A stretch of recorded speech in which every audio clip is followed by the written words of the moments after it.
Good morning, everybody. This is Che Ritter. We're going to talk today about House Bill 678. And toward the end of this, we've got some questions that came to us a little early, but we thought these were really good questions that may answer in a little more detail for this audience anyway. So we're going to, at the end of this, I'll go through, I think it's about 10 questions and answer those, and then we'll allow you all the opportunity to ask some questions toward the end of this as well. And of course, if you think of something later and didn't have time to ask or couldn't sit through the whole thing, don't hesitate to email me directly, or Greg Dunbar will be happy to, kind of answer you separately. Our emails are at the end of this presentation as well. So let's go ahead and get started. There's not a lot of slides here, but a lot of information in those slides. So Oksana, if you could jump to the next one. All right, so we're going to jump through this bill kind of section by section. It was about 2.5 pages or so of language in this bill, but a huge impact to the way we operate at KDE and the way districts are doing things too. So pretty significant bill that came out of this session. It was an emergency bill, so it became effective on April 8th. It was the day it was signed. Or not Senator, Representative Massey was the sponsor. And it passed the House and Senate, fairly quickly. So if you go to the next slide, Oksana, we'll jump into these sections. So the idea is that local board, up until we have a 2-year period, basically 2 years and about a month or so, that a local board can adopt a resolution and say it wishes to conduct their projects under the provisions of House Bill 678. And in this 2-year period, the reasoning behind the bill was construction costs are going up, and some of the review processes obviously take some time, and that time is quite literally time is money. So the quicker that these projects can get off the ground and get started, the thought was that this could save districts money and obviously save tax dollars, which is always a good thing. And so that was the push on the bill, is to speed these projects up to the extent possible. So your local boards can adopt a resolution that says we'd like to conduct our projects under this House bill. And as of just a minute ago, we have 58 of these resolutions that have been filed with KDE. I'll explain how to do that later in the slides here. So about 58 districts have already done this, or rather their boards have. So what happens with this resolution is that, let me back up. I believe KSBA sent out a model resolution, if I remember correctly, a couple of weeks ago. So board should kind of have that in front of them by now, I think. But districts that are opting into this do not need KDE prior approval for building plans and specifications, capital outlay funds, and financing arrangements. And these are 3 pretty big and significant items. Plans and specifications, obviously, or if you're going to renovate an elementary school, there's that process of getting the KDE approval through the initial BG1 and going through all the iterations of the BG process. And so, we still would ask that you file these, but we're not reviewing them. So that will save, obviously, quite a bit of time. Capital outlay funds, some of you may or may not be familiar with that, depending on your job, but districts can request the use through the signature of the Commissioner of Education for certain items. If you're a 678 district, you no longer have to send us that request, but you still have to comply with a statute that limits how you can spend those funds. And financing arrangements, obviously, the way it's been done for years is that a district would have to have these costs in place before issuing the bonds. And with this, you can actually use architect and engineering estimates in advance of the project to issue your bonds. Now, this was done, like I said a minute ago, about speed and time to potentially save districts some money on the financing side, trying to catch interest rates while they're low, for example. So in short, such districts may commence funding, financing, design, construction, renovation, or modification of DF or district facility projects without prior approval from KDE. So things have kind of turned. This bill kind of turns things around, whereas before KDE, and obviously many of you all were sending in BG1s, we were reviewing BG1s, there was some back and forth, and eventually the projects will get started. This will hopefully, if the district opts to do this, or the board does, that will hopefully speed that process up significantly. And again, you can use the estimate of an architect or engineer on the who prepared the plans to, in advance of the project to do the financing. All right, next slide, Oksana, please. So the big overarching thing to say to everybody is this does not let us just go crazy and build whatever we want. There's still some rules you have to follow, obviously statutes, regulations, and this includes the planning manuals and the model space requirements. So it's very important that districts continue to follow these. That's not been waived through this regulation. And if you have questions about that, we strongly encourage, and we'll talk about this in a little bit, you to still work with your project managers at KDE. These are guys who know this stuff very well. They swim in it every single day. And it will benefit everybody, obviously, if we still obviously follow these same statutes and regulations when we're doing construction. Again, KDE prior approval is waived.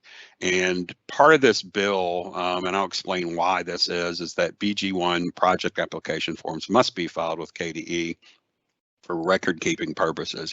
There's a couple of legs to this and why I believe it's in the bill. One is unmet need, which impacts every district. Every 2 years, we have to calculate that so that the General Assembly knows if they put a certain amount of money in with SFCC, the percentage that each district gets is impacted by their unmet need, which in turn is impacted by the BG1s that they've completed, or and I should say started, because these allow us to remove the need from the DFP. So if you're not doing it appropriately or a district isn't following these correctly, then the need doesn't get removed and they can inflate their own need, which is not good for everybody. And as well as we are always providing information and data to the General Assembly, to the Office of Education Accountability, to random people all over the place asking about construction, the fund sources, and all the data that goes into these BGs, and as well as on the tail end of these projects, closing them out. So it remains vitally important that you continue to use FactPack. And the big difference is that as you submit these, staff, if you're a 678 district, we're not reviewing them. We're basically clicking them through and sending them on because it will say you're a House Bill 678 district once we have your resolutions on file. And you can go to the next slide, Oksana. So we're going to talk a little bit about the district facility plans. Go ahead, Oksana. And this has changed a little bit because of that bill as well, and it's a little different. We will continue to approve or disapprove any completed district facility plan, request for acquisition of property, or disposal of surplus property. So those are three obviously very different things. And for the next 2 years or so, we will approve or disapprove these requests within 30 days. So the clock is on us to get these back to you as quickly as possible. And then we're also reporting approved requests to the Kentucky Board of Education. Now, as before, district facility plans are going to our Board of Education, which meets about every 2 months. So if you submitted one and your timing was kind of bad, you might have to wait 2 months to get approval. Now, as soon as Greg's group is done with them, Greg Dunbar, sorry, use his first name, Greg Dunbar's group is done with them, I am the designee for the Commissioner of Education, and the law allows us to go ahead and sign off on these and approve or disapprove these. And obviously that will speed things up quite a bit. If we can knock 2 months off of these, we're very happy to do so. If there is a disapproval, you can obviously, that law allows you to appeal this to the Kentucky Board of Education. And one of the big changes, which we'll talk about this a little more in depth because this gets a little more complicated, is that districts may include extracurricular, including your athletic facilities, in any DFP priority. And go ahead, the next one, Oksana. So let's jump to the next one. So again, we are required to provide assistance and guidance. If you all need it, we're here. That's not gone away. Even if your board's opted to do House Bill 678 or not, you still have the same project manager. We expect to be able to help you all get through and navigate through as much as possible. It is retroactive, the bill, and it's applicable to submissions and requests made prior to the measure's effective date. So if you've got one that's sort of in the oven with us already and your board adopts this, check with us, and that one may indeed qualify for the same rules where we can speed up the process quite a bit. Again, you can include your extracurricular facilities in any district, or excuse me, any priority on the district facility plan. And we'll again talk a little more about that when we get to the questions. And now here's kind of the asterisk to all of this. And this is very, very important. If your project is using any ESSER funds or any federal funds, the feds require the state to still approve this. And how we approve that is through the initial BG1. And as some of you know, if you've got projects that have ESSER funds now, you submit those, and typically in a lot of cases we've already had a conversation about your project, but in some cases we haven't. We're reviewing those now as quickly as we can to get those approved. And once you've got the approval to use ESSER on your project or any other federal funds, and we've already signed off on it through the approval of the BG1, you're good to go. And another asterisk, the second asterisk, is if you are one of the districts that will receive urgent needs funding, I should say, from SFCC during the next budget, and I can very quickly tell you who they are.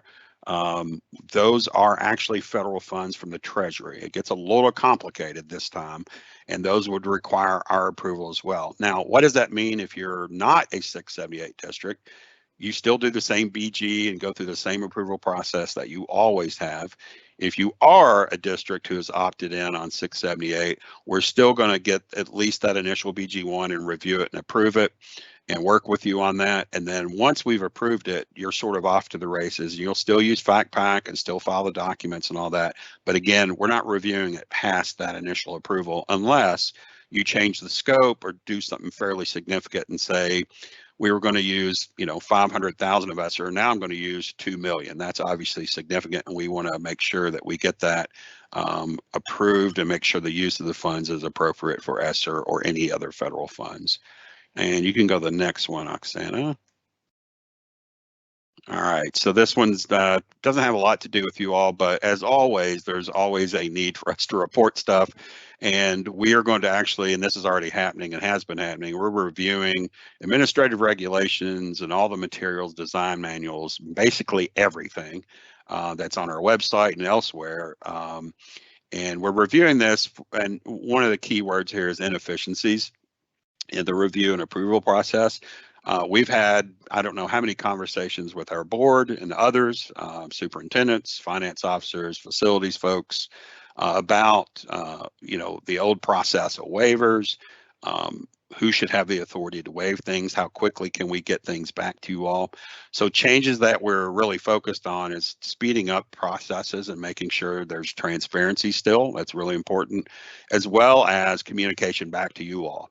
If you think of it this way, if we're kind of sending these back to you all and we don't really communicate clearly on what we need with you all, it doesn't do a lot of good. So these are things that we can improve on at KDE, and hopefully we'll make the process in the future a lot better and a lot faster. We're going to have to identify these updates in the administrative regulations, and this will take a long time. Changing regulations is, I don't know, probably about a year if you're lucky.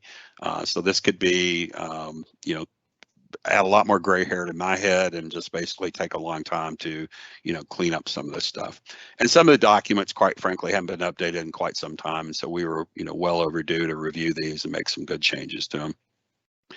And again, the last thing there, shall review the procedures implemented for conducting review and approvals. So our goal here is obviously as a department and as the district facilities branch is to kind of look at all of our processes, the way we interact with everybody, architects, superintendents, you name it, and see how we can do a little bit better in making sure everyone sees everything at the time they need it and has access to what they need, and obviously get assistance from your project managers as well. You can go to the next slide, Oksana. So again, we're required to review, our process. So we have a 2-year window, and if you think of it this way, and I can't read the mind of Representative Massey, but I imagine they thought in 2 years this gives us some breathing room, which we were in, be frank, very bad need of, to look at all of these processes and say, how can we do this better and reduce delays, increase efficiency? Those are two things I'm very excited about. Also, interestingly, is talk with the, sorry, this popped up on my screen there. I can't read that. Department of Housing and Buildings and Construction, which part of our regulations we can incorporate with their regulations. So again, bringing some efficiency and not having a duplicated effort between the two agencies. And then eventually we report this to two different committees, A&R, which we very routinely report to, and Interim Joint Committee on Education, which we obviously report to them as well. So that becomes kind of the tail end of this, is that, and that's one of these is in a year, basically a year next fall, that we're going to be talking to the General Assembly to talk to them about other things. And hopefully this opens a door to some good progressive changes in our system and our processes. And again, Section 8, the emergency clause just means that it's good to go once they sign it, which was April 8th of this year. So we had to get moving pretty quick. And there is some additional guidance that will be coming out from the department. It's a pretty more in-depth document. Because this bill was an emergency, we don't have a lot of time. Once it passes, we got to go. And so we've been, I think, working very diligently with all kinds of people trying to get some good guidance out there for everybody. Oksana, could you go to the next one, please? All right. Probably most important thing is where to send these resolutions. We didn't have this information with us last time, and I got a lot of emails about this. So if your local board wishes to pass this resolution, please send it to two of these great people here, Tanisha Keene and Katina Gar. Send it to both, because what we want to do, if one of these folks is out, the other one can make sure that we're updated. Like I said, we've got 58 resolutions right now, and that's since April 8th, and we probably communicated out, I'd say, mid to late April. So it's not been a huge wave, but the 58 is pretty significant. And of course, if you go to the next slide, Oksana, if you have other questions about this or your facility plans or any of that stuff, don't hesitate to reach out to myself, Greg Dunbar, the branch manager over at District Facilities Branch, and the guys that, kind of get the rubber on the road, they're project managers. I know there's a link online to your specific project managers for each district. If you need that, let me know. I can send that to you as well. And if you all can indulge us for just a minute, we're going to read some questions that came from preemptively came from a district. We appreciate it because these were, we thought, were pretty good questions, and this may answer some of your questions well. These are a little more detailed, and I'm going to ask Greg and his guys to chime in if I say anything wrong or incorrect here. But one of the questions we'll start with was, do the standard KDE design submittal requirements as listed on the checklist for schematics, design development, and bidding documents still apply? And the answer is yes, based on the tier assigned with the initial BG1 for the project. Number two was, do design documents still get reviewed and submitted to KDE? Design documents are to be submitted for reporting purposes. However, District Facilities Branch will not review design documents and will process documents as a fact pack system function only. And let me expand on that a little bit. That's a very technical way of saying, we're not reviewing it. We're going to, once you submit it to us, we're, quite literally seeing that it's there and clicking a couple buttons and to send it on to the next stage. Submittals, and this is very important too, submittals to other areas, OCTE, which is our Office of Career and Technical Education, and Office of Education Technology. You still have to follow those same guidelines that they have. However, with your 678, you don't necessarily go through the same review process. In other words, you kind of skip the review process, but still have to follow their requirements. And I know Career and Tech and OET, which is Education Technology, has their own set of requirements for different things, wiring and space, obviously, for classrooms. The third question, do you need to await KDE approval to advertise for bid after the board has approved the bidding documents? No. Again, we're just processing everything as a just system function, just kind of robotically processing it, if you will. And will the board still be required to approve schematics, design development, and bidding document submittal? Yes, appropriate to the tier assigned when the initial BG1 is processed. Again, compliance with statutes and regulations is you still are responsible for that. The fifth question, will it be the architect's discretion to determine how many design submittals are needed, or will KDE indicate once the initial BG1 has been approved? I think this refers back to, and Greg, you may have to help me with this a little bit. It says it based on the tier assigned with the initial BG1 for the project. Greg, do you want to speak to that any more? Sure, Jay. When you approve the initial BG1 after it's gone through the other steps, there's a checklist of required submittals.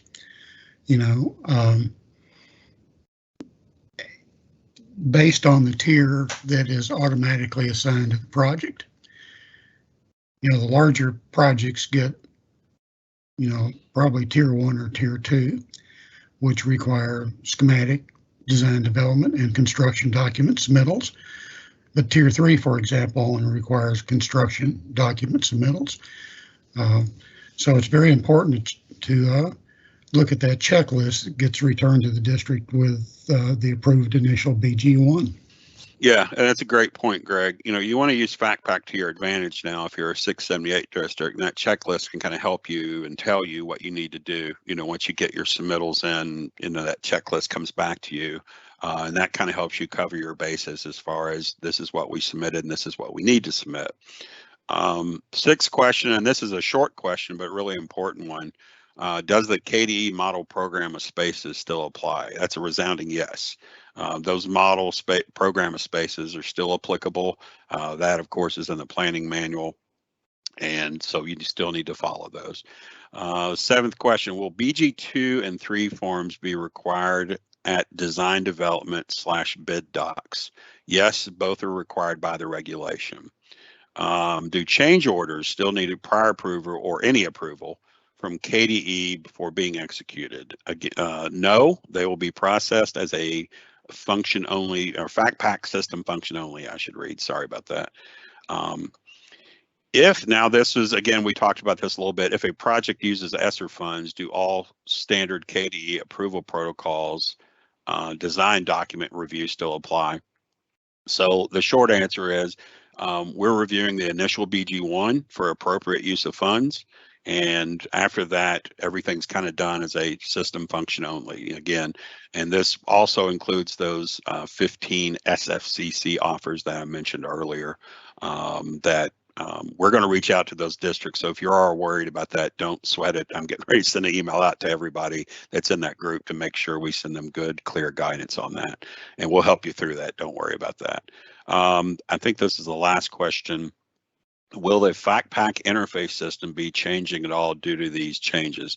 So there's been a small change that you may not notice. It's not not a loud change by any means, but when your district, once you submit your resolution to Tanisha and Katina, they're going in to kind of code these districts as a 678 district, and you'll actually see it in the district title. So we can see it pretty quickly that, oh, this is a 678 district. We don't need to review this. There may be future enhancements to FactPack to sort of help us speed things along and to help you all as well. One of the things we've talked to our technology people about is making some changes to the system so that districts that are 678 districts, if we have to change something so your notifications are different, or it skips steps or whatever it is, we'll figure that out and hopefully have those in place in the near future. But because of the speed of the bill, the way it was passed, we had to move very, very quickly, and changes to FactPack or any of our systems take quite a long time. We have to test it, make sure it doesn't break anything, and that's always a concern. So keep your eyes and ears open. There'll probably be changes, and if it's significant, we'll send out some notifications to the users to let them know, don't panic if this happens. It's supposed to happen this way, and hopefully make that system a lot, kind of react to this 678 a little bit better as well. The other thing too that's not changing, that if you do use SFCC funding, we've always notified them that, hey, they're using SFCC funding on this project. That was very normal. It's not a, we're not trying to narc on you. It's just a very normal part of the process. We're going to continue to do that because SFCC basically needs to know which projects are started and things like that. So it's a very important part of the way we communicate with SFCC. So we'll still provide that. You all don't need to do anything 678 or not on that. We're still going to do the same thing. But out of these 10 questions, really the biggest kind of overarching answer to this, you're still required to comply with applicable statutes and regulations. And, the KDE reviews and approvals are what's being removed if you're a 678 district. And that's essentially the overarching message of all these slides. So do we have any questions, Tanisha? We do. We have a few. The first one is, if we're adopting House Bill 678 in May, we don't have to have a capital outlay request approved to move funds into GF for this fiscal year, correct? Yes, like it's almost immediate. So if your board passes that resolution, what you want to do is get that on file with us first, which is as easy as emailing Tanisha and Katina. And then once you have that on file with us, the capital funds request process is really easy. There is no process. You can go to the statute, and again, staff is here to help. So if you think, can I spend it on this? You can pick up the phone and call. We want to make sure that no one steps out of this and says, oh, I didn't know I couldn't do that. But we're very happy to hear from you all to say, well, this is what we want to do. Can we do it? What's changed there is you're not sending us a form. We're not having to get it approved through myself and Robin, Kenny, and others. So you'll just basically be able to sort of process it yourself, so to speak. But if you do have questions about what you can and can't spend it on, don't hesitate to reach out. All right, next question. Can a construction project that was started under the normal process, BG1 approved already, be moved through the new process if our district has adopted the resolution to operate under House Bill 678?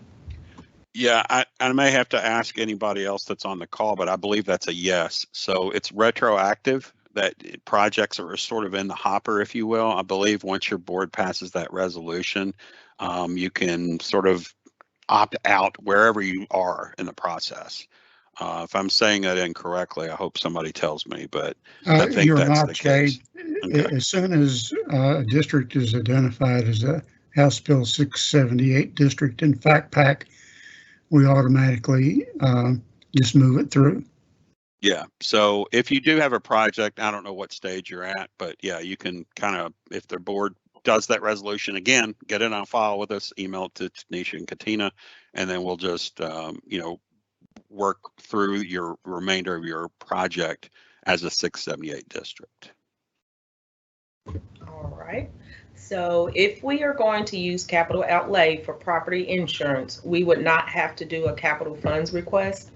That is correct. So you basically would just spend it on property insurance essentially without our approval. And if you recall in the past, and it's still out there, obviously, again, your board has to be a 678 board and adopt it. But once they do that, you can go to that list of items you can spend on, which includes transfer school buses, property insurance, and you basically can just, move the funds how you need to. This is from Jason Urin. Will FactPack auto approve items we submit once the resolution is received for our district? Well, that would be my goal, Jason, but unfortunately that kind of change in a system takes quite a long time. So that's something we're kind of looking at what options we have as far as future developments. And, part two of this is if this sticks around longer than the 2-year period and is more of a permanent change, or it gets changed again a little bit, fine-tuned or whatever it is in the next couple sessions, we have to kind of work our systems to back into the language of the bill, if you will. So that's kind of a long ongoing conversation of, because now we have 2 sets of districts. I have 58 that are 678 districts and the remainder aren't. So we can't really run 2 parallel systems. And so we're trying to figure out the best way to do that, not only for your all's efficiency, you submit it, okay, here it goes, but also for our efficiency too. It's very important on both sides of that because, quite frankly, our guys have better things to do than to just sort of click buttons and move things along. We'd like a system that could do that. So we're still looking into that. We'll hopefully have some updates on that pretty soon. And Jay, can I say this? Yes. Regarding this specific question, will it automatically approve? Approve is not the word. It will process. We will not review. We will not approve. We will process. Right. All right, Tanisha? All right. If a district has adopted, excuse me, if a district has adopted 678, do all projects, even extracurricular, have to be on the DFP? Yes. So it's very important. So I'm glad that's a great question. And we've had this one before. So when we think about the process of your local planning committee developing the DFP and the local board voting on it and it going through the whole iterations of draft DFP and fine tuning it, and then you have the big plan, the district facilities plan, and that tells the public, the taxpayer, and everybody else this is our sort of map, if you will, of our facilities in our community. So the idea is that that's all gone through the process, been publicly vetted. It's allowed public comment and all of that. So we could probably argue that that at least allows people some input. If a project is not on the DFP, we would ask that you all use amendments to add it to the DFP. You reconvene your LPC, or a finding in some cases, depending on the project. But it's very important, even in this regard, that the public is, being included in this conversation. We understand, and just as well as I probably had this conversation with many of you all about, we want to fix our baseball field and we have an elementary school roof that needs repair, and everybody's needs are very different. Every community's needs are very different. But just be conscious of, obviously, these are still tax dollars, and, people want to make sure that they're aware of how they're being spent and stuff. So if it's not on your DFP, if there's something out there that you're looking at doing, definitely get it on the DFP. I think that's just an integral part of this process. All right. Next question. Is there a specific form the board will need to complete after approving to opt in? No, not a form. There's a model resolution, I guess it's called, that KSBA sent out. And beyond that, I think I don't want to call it generic. It's not a great word for it, but it's just a pretty basic resolution to say, I think they're basically adopting the requirements of House Bill 678, but there's no form after that. There's the usual BGs that you file, initial BG and all of that you'll still use in Fact Pack, but that's about it. Why would a district not want to pass the resolution? Well, this has kind of been discussed. As I said, we've only had 58 so far, and I think there's some, it's debatable on which way a district want to go. If you're a district like Jefferson County that's got, on-staff architects, and quite a few staff people that work through this stuff every single day, and the volume of facilities work you do, I can certainly understand them wanting to do it. But if you're a district that just does not have the expertise, or if your finance officer is also the DPP, transportation and facilities director, and this is a part of their job, they may need a lot more assistance than someone who does facilities full time. They may find value in still using the process as it existed before this bill. So I think you have to look at what your needs are locally, what your board's feelings about this, and obviously the relationship districts have with their architects, their fiscal agents, et cetera, and kind of go from there. I think it's just individually, each district's going to have their own needs here. So, and I haven't really looked to see who's of our 58 who's in there.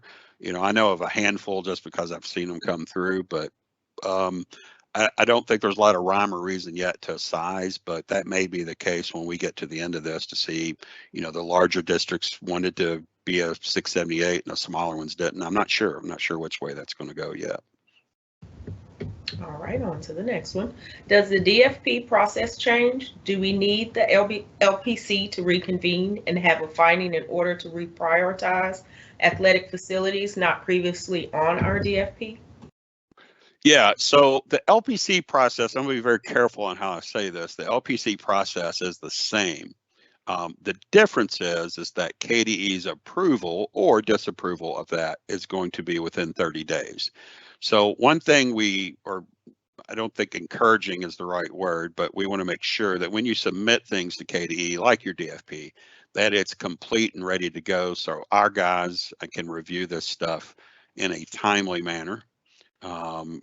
Especially DFPs, I realize are fairly complex and require quite a bit of lifting by our guys to make sure that the data is good and everything's in alignment. The same goes for property acquisitions. We strongly suggest that you reach out to Greg or your project manager if you're going to buy some property, because that process involves some other people that, quite frankly, aren't on our calendar. Transportation cabinet's one of them.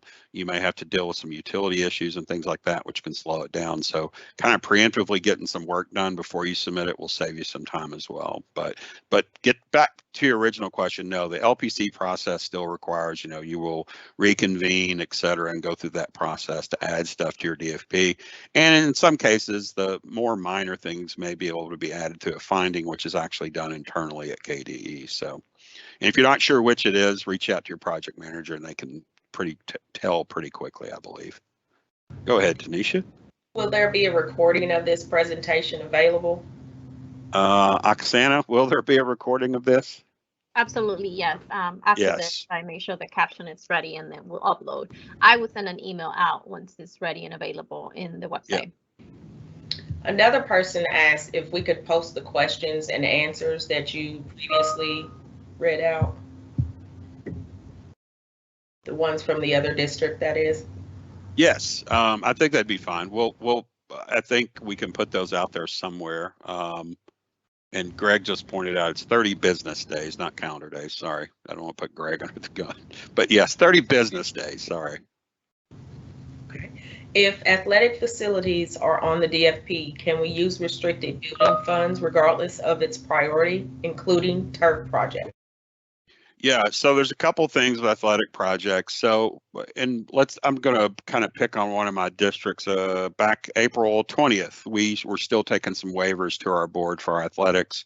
And the reason was, and I'll just pick on one of them and say Bullitt County had some athletic projects they wanted to use restricted funds for.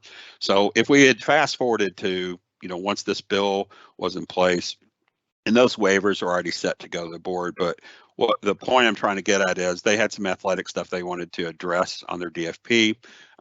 So now they would be able to use restricted funds, and your 1 through 5 on your priorities used to be, you can only spend restricted funds on your 1s and 2s, and you need to address those.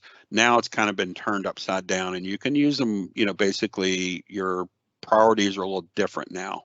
And if your board decides, well, we want to address this issue at the softball field that's down in the 5, it's a, whatever it is, some kind of work on an extracurricular, they can do that.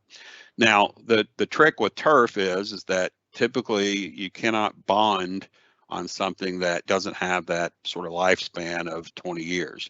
So you can use restricted funds, but restricted bonding is a little tricky on turf because it's, I think, 8 to 10 years or something lifespan, something like that.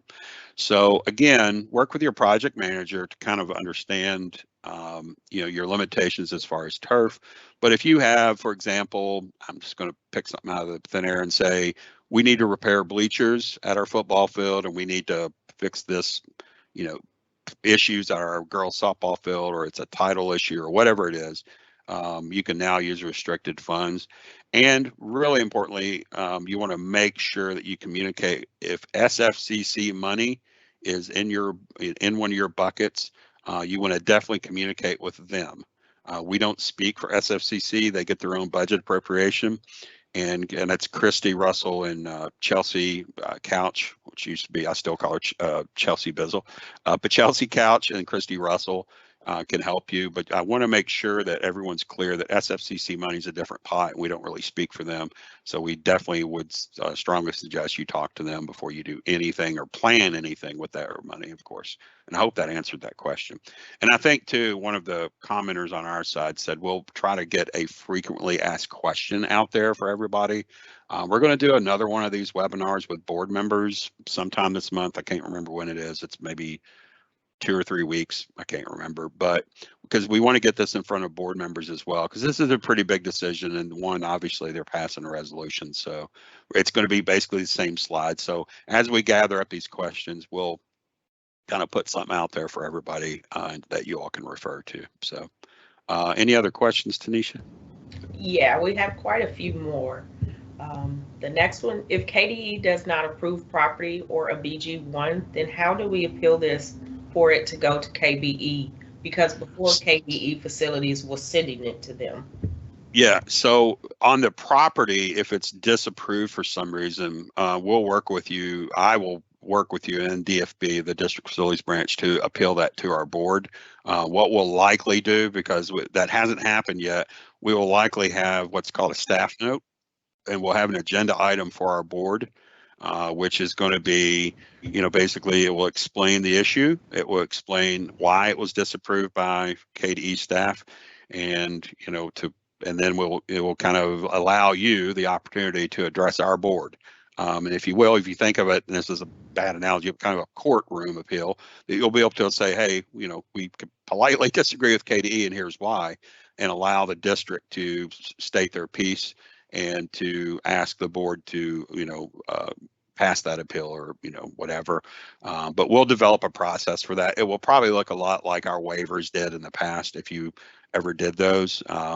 It's not, the good news is it's not a whole mountain of work on the districts. It's quite a bit of work on us, but we'll be glad to kind of shepherd that through. Just because we don't approve it doesn't mean we're not going to help you appeal it.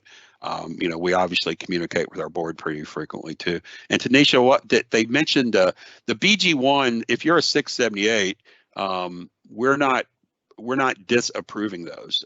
So the property still under our house, of the review and approval for property, as well as the DFPs, but the BG1s are, if you're a 678 district, that's out of our review now. So there will be no denying of the BG by our staff if you're a 678. Those will go through.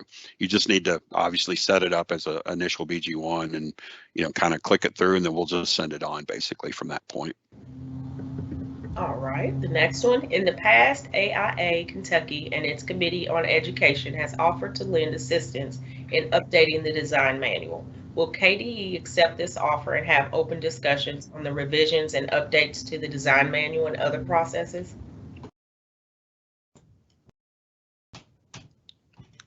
Greg, I'll let you speak to that, but I think the answer is yes. No, it's always been our intention to do that. We have been reviewing the planning manual internally, and once we have finished our internal review, it will be subject to constituent input, just like any other revision will be. We've not finished that internal review yet.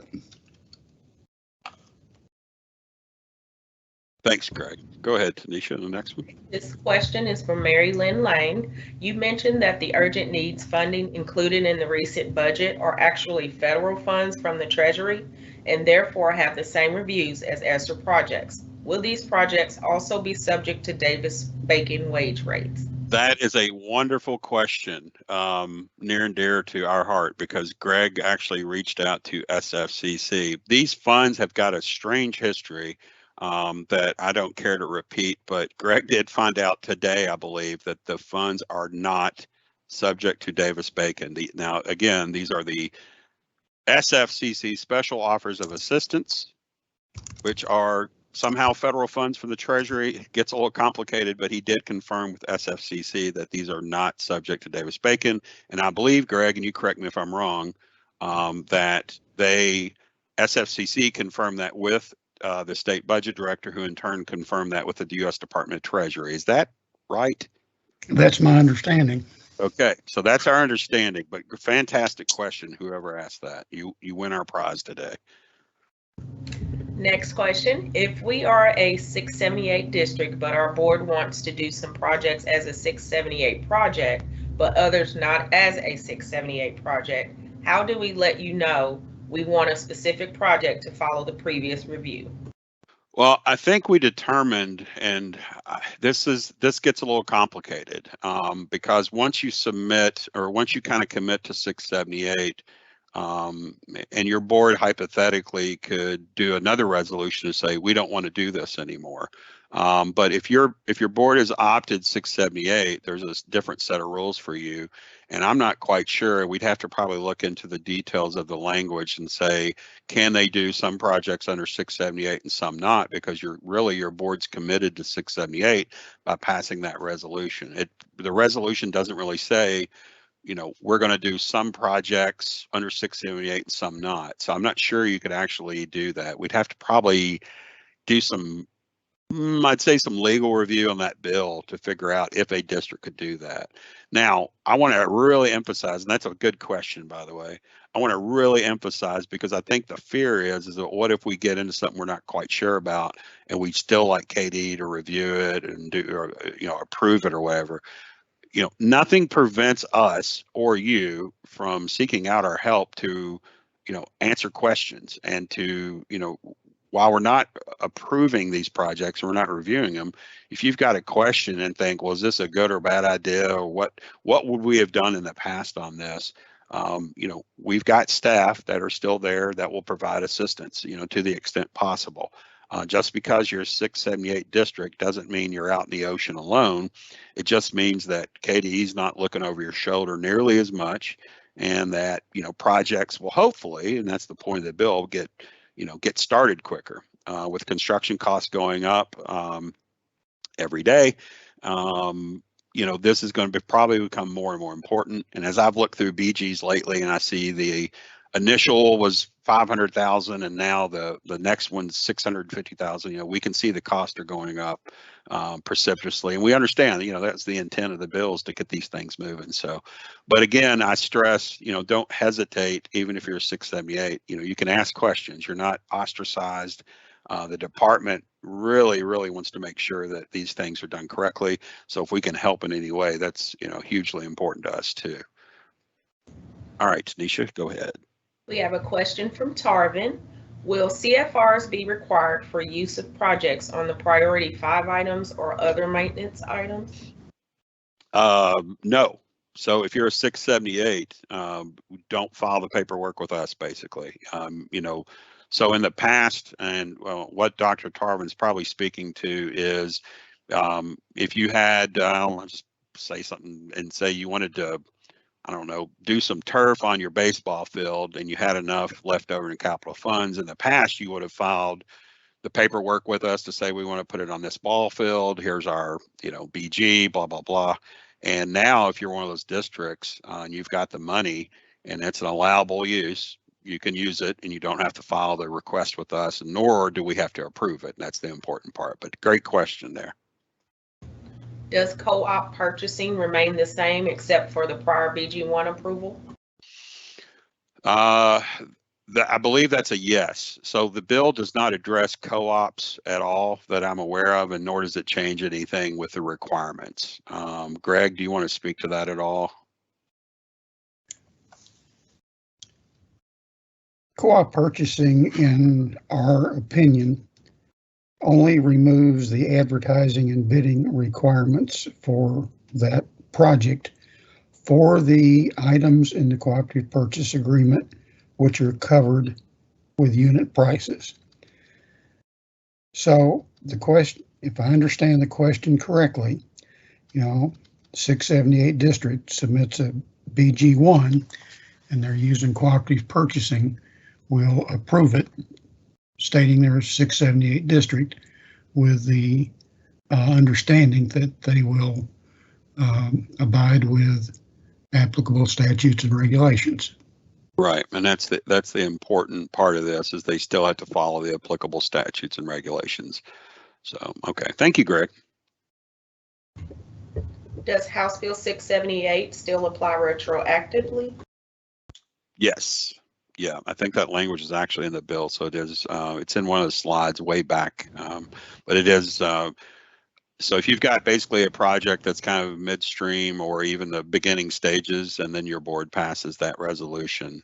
So the key here is the board needs to pass the resolution, and it needs to be on file with KDE before you can do anything. But once you do that, projects can go back, quite a ways, because I know some of you all have had projects are, kind of sitting out there for various reasons. So sure. BG5, to close a project that is done, do we still need KDE's approval or just fill out the forms in fact pack and no approval needed? So if you're a 678, I think your second statement there is right. You're not going to have KDE approving the closeout, so you're responsible for the closeout and the balancing, of course. And so obviously that's really important. And one thing that was mentioned to me by, I can't remember which finance officer it was, I'd give them credit, but one reason they did use backpack and they appreciated the closeout was the history, because they inherited quite a few projects that had not been closed out. So when they came onto the job, they were able to kind of find their way through and basically start closing out projects and using those funds elsewhere. And frankly, some of the closeouts are fairly complicated because it's got 6 or 7 different fund sources, including SFCC. So hopefully that end of the process, the BG5 process, will actually help you all close these out, know where the money is, and know what you can use on your next project and stuff like that. Can you let us know who to contact with the question if an expense is allowable for the capital funds request process? Yeah, for sure. That's a good question. So there's a statute. If you can go back, Oksana, go back to the slides here a little bit. There's a statute that you can actually go to, and it's way toward the front here, I think, Oksana. Which slide number, do you remember? I'd say it's like first 3 or 4 slides.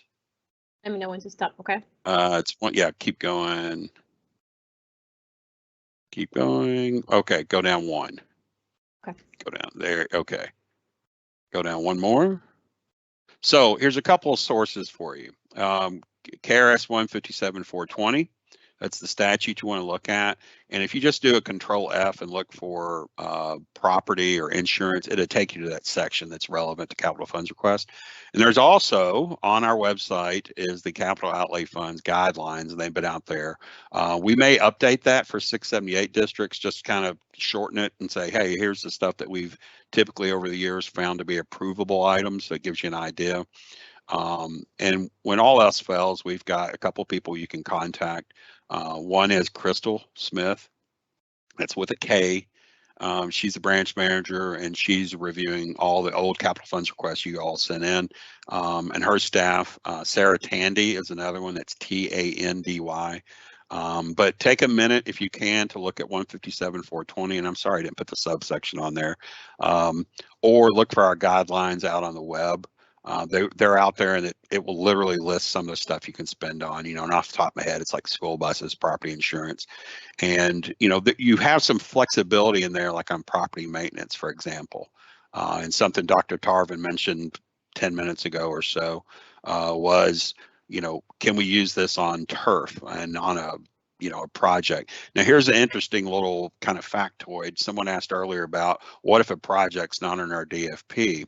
Well, the way it's been set up over the years is you can actually used to use a capital funds request to access funds, and you could use that for projects outside the DFP. So let's say, for example, you want to do turf, but you don't have it on your DFP, and you want to, do it on, I don't know, a baseball field. You could, and now with 678, do it a little differently because you don't have to do the CFR. It's an allowable expense under the CFR. Obviously, you have to have the money. That's the hard part. We can't help you with that. But there's some flexibility in there. Now, when it gets a little complicated like that, and you're not quite sure, well, how do I set this up or how do I want to do it? I always recommend that if you want, we can talk it through. I helped a district recently kind of figure out a path through a weird, little different situation that they had on how to use this new set of rules, 678, kind of to their advantage, if you will, to get this kind of, I'll call it, it's kind of a weird project that they needed to do. So we kind of found a path for them as a path of least resistance, but we felt hit all the applicable statutes and regulations. Didn't cause much heartburn for them either, so everybody's pretty happy with it, I think. So when in doubt, if you're not quite sure how to get there, let me know. We'll be glad to, kind of sit down and walk through it and see if we can figure out a good way of doing it. And if I can get with staff pretty soon, we may adjust our capital fund guidelines to be a little more specific to what you can and cannot do with them, just so everyone's got kind of the same guidelines and feels more comfortable with it. Because frankly, this is a big change for all of us. My department, obviously, district facilities branch, my division, but for you all too, for districts, architects, everybody, this is a big change. So there's going to be some, a little reluctance to jump off this diving board, but we want to make sure everybody does it right and, follows the applicable statutes and stuff like that. So. Use capital outlay funds for athletics. Should that cash be listed on the BG1 as capital outlay cash or building fund cash? Greg, that's a BG1 question. I've got to punt that to you. Whatever the fund source, it should still be listed correctly on the BG1. So I think their question was, is it capital outlay cash? Yes. Yeah, it would be capital outlay cash. And I'm closing my eyes and trying to remember the exact, I think it says capital outlay cash on there. Yeah. I don't have it. I don't have fact back in front of me, but yeah, I think that's right. But if you're not sure, let us know. We can tell you where to put it. So yeah, it's better to ask first rather than. Yeah, we can help you get it in the right spot. So. Okay. For renovations and additions, they will still need to be listed on the DFP in order to move forward, correct? If they are not listed, do we need to do a finding or an amendment to the DFP by the LPC and the local board? Yes and yes. So, nothing in 678 sort of alleviates if you don't have the work on the DFP, you want to get it on there. So there's this fork in the road here is what type of work is it? And as I've slowly learned, some work, if it's minor enough, you can read it in the planning manual and elsewhere and the regulation about that some things can be a finding, and then there's an amendment. The amendment's a little more heavy. That's going to be your LPC has to convene and it goes through. It's a little quicker process than your regular DFP process, but not by much. It's still a process. But you're also asking a group of people, the original LPC, to get back together and to consider some, obviously pretty hefty work. Then it goes to your board, of course, too. The other part of that is if it's a finding, it just goes through Greg's shop and his guys, and then, it just, they work through it and it's even approved. Now, the good news is that, again, and I'll reiterate this because this is something I was personally kind of not just happy about it, I was rather excited at the concept of, our DFPs used to go to the board. It may take, 2 months for you all to hear back. And that's because our board meets every 2 months. Well, now we can improve these internally. So your DFPs will, Greg and them will do their work. His staff will do the work. They'll come to me and say, hey, this looks good to us. And we review it, sign off on it, and then we send you an email as quickly as we can to say this has been approved to be updated on the website in a couple of weeks, and that's done. And whereas before it was, you could wait 2 months, get a letter from us. It was still a pretty long process. So. All right, we have about 7 more questions. Will K-Fix still be needed in the DFP process?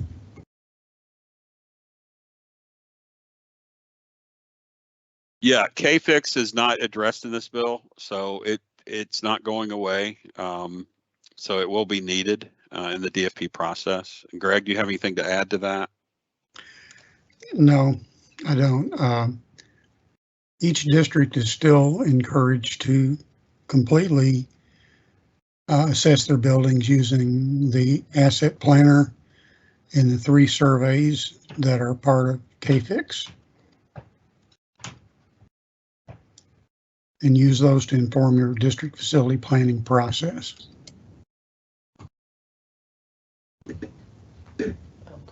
Thank you, Greg. Is there a way to do a BG4 and a BG5 on the same board agenda under 678? I will defer to Greg and his staff on that one. It really depends on the construction delivery method. You know, if it's a CM project, there's no way that that's going to happen because of the number of contracts that are involved that have to be closed out with an individual BG4.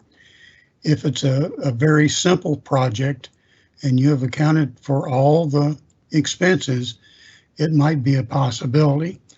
I would like to emphasize that we will not be reviewing these for accuracy, and it will be incumbent upon the districts to get those numbers right.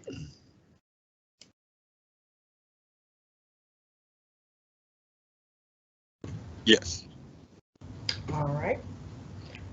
This question is from Mark Rawlings. We could do a 10-year restricted fund bond issue for that. It doesn't have to be a 20-year bond issue.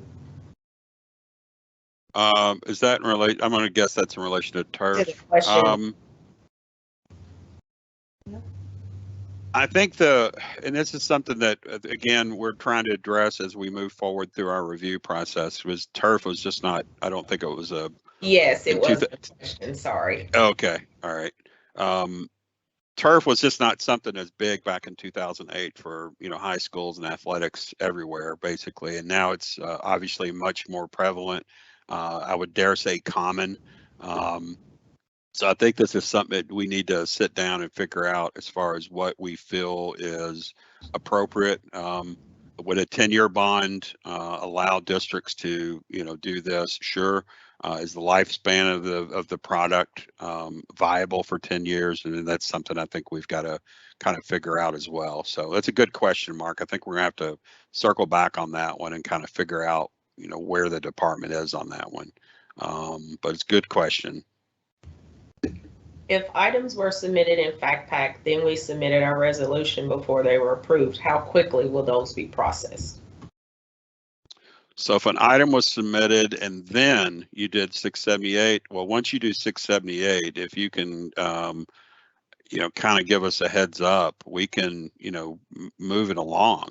Once you do 678, and this, I should have said this in the early stages, don't wait on us. You know, once you file it and, you know, you're filed with us and you send it to Tanisha and Katina, you know, once you've submitted your BG1, don't wait. You're not waiting on us to approve anything because we're not going to approve it. We're just sending it on. So once you do it, go. That's the reason 678 exists, is to really ramp up the speed. And back to Mark's turf question, I just got a message that the typical industry warranty for turf is 8 years. So again, Mark, we'll have to discuss that one a little more. I think that's a great question, it really is. So. All right. If we have a lot of funds escrowed but have refused SFCC funding the last 2 cycles, is all the money available for us to use on CapEx projects? On what type of projects? I'd misheard that, I think. CapEx. CAPEX. I think they mean capital construction, Jay. Oh, okay. Well, anything with SFCC and what we usually, and I'll say this, if you've got funds escrowed, and I wish I had my Crystal in here to remind me, but I believe we've always asked that you contact Christy Russell at SFCC to make sure that you can access those funds. I know you said you turned down their offers, and I think it's more of a mechanism to let them know that, hey, we're going to dip into this bucket and use these funds. And I think once you have that approval, you may certainly use those funds for, you know, your projects. I believe that's the case. So I don't mean to send a bunch of work toward Christy Russell, but that's the way I believe I remember we've always done it, is said, ask SFCC. And I believe there was even an email, if I remember, that said, you know, Christy will say, yeah, we're okay with you all using these funds, and then you all could use them. Because I know when we do the unmet need calculation and all that stuff, everything kind of gets locked down for a period. Then once it's over, and they say, oh, they're not using our offer anyway, they're pretty easy about, saying, yeah, you can use it. So yeah, work with Christy Russell on that. She should be able to help you out. Good question. If we have funds remaining in closed past projects, can we transfer these funds to be used if we go with 678 guidelines? Yeah, so you would have to close out those projects and then, again, look at your fund sources for those projects. If SFCC's money in there, you want to talk to them. If there's SFCC bonding. And I know the old rule of thumb was, and again, this is not official or anything, but the old rule of thumb is if you issued a bond, the project, and there's some money sitting there, that money would normally have to go to that same project. I remember being told 100 years ago, it was like even fixtures and stuff like that, because that bond was issued for that project. However, in some cases, you may have some funds left over. And I know just from past experience, especially if you go into a district, they may not have closed everything. You can close projects and then kind of push that money forward into another project and stuff. But a lot depends on your fund sources. So that's kind of the key there, is your fund sources. Okay, I think this question is related to that turf comment. Will KDE allow turf projects to be included in 20-year bonds if those portions are broken out via multi-purpose allocation to demonstrate an average life under 10 years? So I think what we'll probably do is roll out a little more guidance on turf, because obviously it's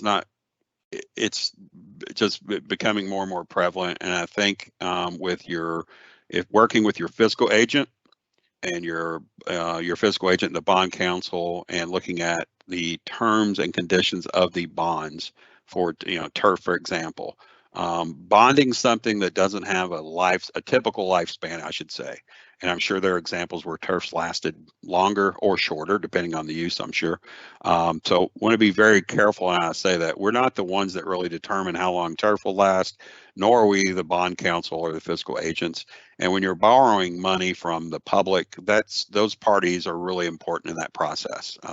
KDE can't speak to what the bond counsel is going to say about a turf project that you want to bond for 20 years, or what if it's multiple turf projects. It's a whole complex of turf: football, baseball, softball, whatever. So we would strongly suggest you start with your board attorney and your fiscal agent and the bond counsel and kind of work your way through that. KDE makes recommendations and basically tells you what we know, which in some cases isn't much, but in some cases just past experience that the warranty is 8 years for turf. So as an investor, if you're a bondholder, you may not, they may say, oh, this is not a good way to issue a bond, or they may say, here's a way of issuing it that protects the bondholder, protects the district, et cetera. So it may be possible. I'm just not sure. And last but not least, since there is no approval and review, can our board approve the BG2, BG3, and construction drawings at the same board meeting and upload to FactPack? Wonderful question. I will punt that one to Greg Dunbar.